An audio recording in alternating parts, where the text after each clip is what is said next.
UP के मेरठ में एक नाबालिग की गैंगरेप के बाद मौत से सनसनी। आरोप है कि 25 जनवरी की रात गांव में रहने वाले अनुज ने नाबालिग पीड़िता को बहला फुसलाकर उसे अपने घर ले गया, उसके साथ दुष्कर्म किया। आरोपी ने मुंह खोलने पर नाबालिग को जान से मारने की धमकी दी थी। पुलिस शिकायत में पीड़ित पक्ष ने बताया कि जान से मारने की धमकी से आहत होकर पीड़िता ने जहरीला पदार्थ खा लिया। पुलिस ने आरोपी अनुज को गिरफ्तार कर लिया है। पुलिस सब सामूहिक दुष्कर्म के आरोपों के तहत मामला दर्ज कर जांच कर रही है। गाजियाबाद के खोड़ा में देर रात उस वक्त सनसनी फैल गई जब मामूली सी विवाद खूनी संघर्ष में बदल गया। ढाबे पर खाना देर से परोसे जाने और पैसों को लेकर कुछ विवाद हुआ। देखते ही देखते विवाद चाकूबाजी में बदल गया, जिसमें 2 लड़कों की मौत हो गई जबकि एक गंभीर रूप से जख्मी है। इस मामले में पुलिस अब कार्रवाई कर रही है। कई लोगों को हिरासत में लिया गया है। मुख्य आरोपी अब भी पकड़ से बाहर है। बरेली में रील बनाने के दौरान एक युवक की दर्दनाक मौत। रेलवे स्टेशन की तरफ जाने वाले रोड पर निर्माणाधीन फ्लाईओवर के पास यह हादसा हुआ। बताया जा रहा है कि रील बनाते वक्त पैर फिसलने से युवक नीचे गिर गया और इसी दौरान एक स्लैब उसके ऊपर आ गिरा और इसकी वजह से उसकी मौके पर ही मौत हो गई। जान गंवाने वाले युवक का नाम फैजान है, जो दोस्तों के साथ रील बनाने गया था। फिलहाल पुलिस मामले की जांच में जुटी है। कर्नाटक के डिप्टी सीएम डीके शिवकुमार ने बेंगलुरु में जानी मानी real estate company confident group के मालिक सीजे रॉय की मौत की हाई लेवल जांच का भरोसा दिया।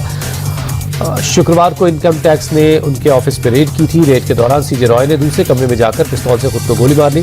गंभीर रूप से घायल सीजे रॉय का अस्पताल में निधन हो गया। जोधपुर से बेहद चौंकाने वाले और डराने वाली खबर आई है, जहां पारिवारिक झगड़े में एक शख्स की बेरहमी से पिटाई की गई। बताया जा रहा है कि भाई और भतीजी ने डंडे से हमले किए। पास खड़ी पीड़ित शख्स की भाभी लगातार उस पर मिर्च का पाउडर फेंक रही थी, जबकि मौके पर मौजूद लोग तबाशबीन बने रहे और लगातार उस पर हमला होता रहा। मारपीट में बुरी तरह से घायल शख्स ने पुलिस में शिकायत की है और आरोप लगाया कि पुलिस मामले की सुनवाई नहीं कर रही है। जयपुर की एक पॉश कॉलोनी में उस वक्त दहशत फैल गई जब 4 गाड़ियों में आए बदमाशों ने जमकर तांडव मचाया।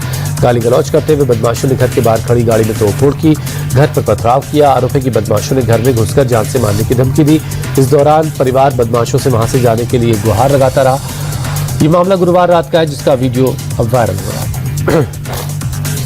हरियाणा के फरीदाबाद में एक हेयर सैलून अचानक जंग का मैदान बन गया।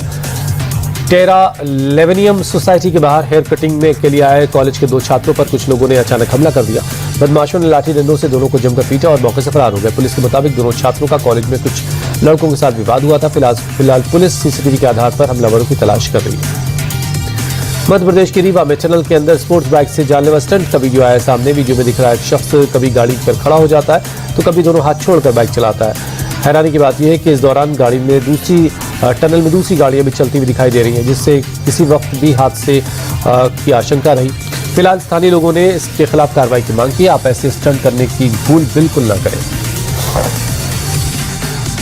दिल्ली एनसीआर में एक बार फिर मौसम का मिजाज बदला। वेस्टर्न डिस्टर्बेंस की वजह से उत्तर भारत में बारिश के आसार। पहाड़ों पर लगातार बर्फबारी से मैदानी इलाकों में ठंड बढ़ी है। वहीं दिल्ली एनसीआर में प्रदूषण भी बढ़ रहा है। अक्षरधाम इलाके में स्मॉग की मोटी परत छाई रही।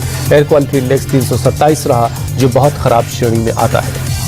भारत और न्यूजीलैंड के बीच T20 सीरीज का 5वां और आखिरी मुकाबला आज तिरुवनंतपुरम में खेला जाएगा। शाम 7 बजे दोनों टीमों की होगी टक्कर। तिरुवनंतपुरम में भारत का रिकॉर्ड अच्छा रहा है।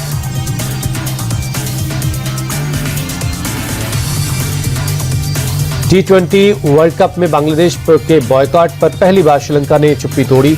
इस मामले में श्रीलंका क्रिकेट के सचिव बंदुला दिसानायके ने अपने देश का स्टैंड क्लियर किया।